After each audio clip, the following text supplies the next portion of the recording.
No little girl dreams of becoming like me. It might sound cliché, but it's the truth. No child dreams of becoming a prostitute. I never did. I once had dreams, maybe not big ones, but enough to keep me going, until everything fell apart, and I was forced to choose a path I despised. My name doesn't matter. People call me by names that hurt. Whore, slut, society's trash. But they never know how I ended up here. No one cares. A childhood that was never happy. I was born in a small village, in a shack that looked more like a chicken coop than a home. My mother was gentle, but life was too cruel for her. My father? Just a name on a family card. A man who spent more time drunk at the tavern than at home.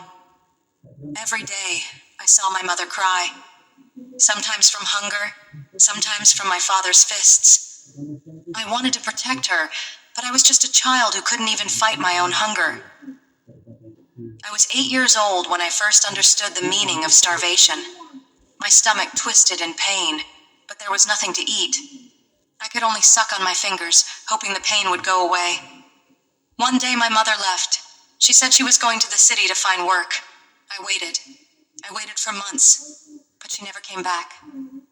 All that was left was me and my father, and from that moment on, hell truly began. A desperate escape. By the time I was 16, I was used to my father's slaps, used to sleeping on an empty stomach. But one night, everything changed.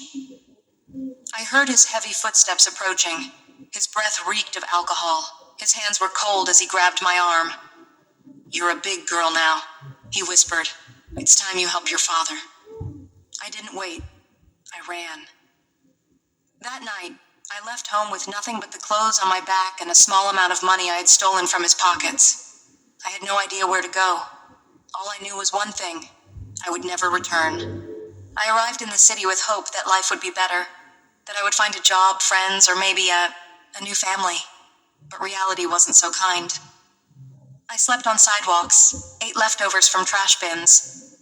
People looked at me with disgust, as if I was lower than the dirt beneath their feet. I started to wonder, had I made a mistake? Was the hell at home better than the hell on the streets? The trap that broke me, that was when I met him. A man who seemed kind with a reassuring smile. "Are you alone?" he asked. I hesitated but nodded. "I can help. I have a place for you to stay, food. You don't have to suffer like this." I wanted to believe him. I wanted to think that God had finally answered my prayers. So I went with him. At first, it felt like a dream. I had a bed, food, new clothes. I could laugh again. He gave me attention, something I had longed for my entire life. But dreams don't last forever. "You know, I've done a lot for you," he said one night. "Now it's your turn to repay me." I didn't understand. Not until he led me to a room where a strange man was waiting. "Just do it," he said, "or I'll throw you back on the streets." I wanted to refuse. I wanted to scream. But I had no choice. I knew what hunger felt like, what it was like to sleep alone on the cold pavement. So I obeyed. That night I lost everything. And from then on, I never stopped losing. The endless cycle. Days turned into weeks, weeks into years. I moved from one man to another, from one room to the next. I learned to turn off my emotions, to fake a smile, to survive. I had a madam, a woman who controlled me and the other girls. She took most of my earnings, but at least I had a place to stay. I saw many girls come and go. Some escaped. Some were found dead in cheap hotel rooms. I knew I had to leave, but how? I had no one. I didn't even know who I was anymore. Until I met him. An unexpected hope. He wasn't a client, just an ordinary man who happened to be in the wrong place. Or maybe the right place.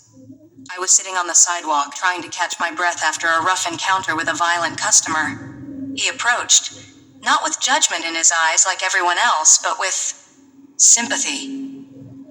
"Are you okay?" His voice was gentle, different from any man I had ever met. I laughed bitterly. "Why? Want to turn?" He shook his head. "I just want to know, do you need help?"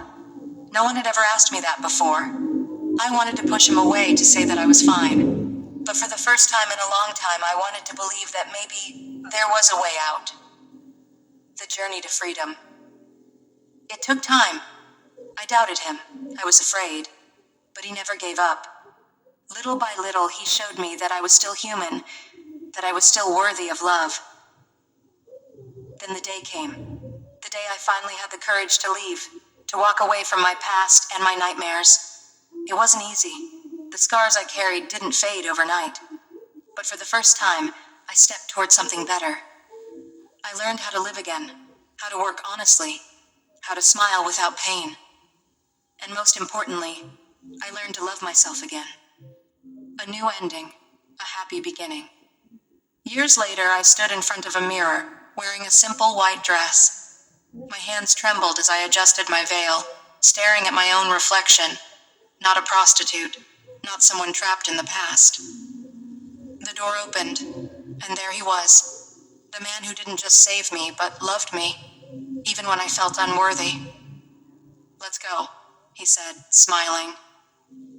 I took a deep breath and stepped forward. For the first time in my life, I felt free.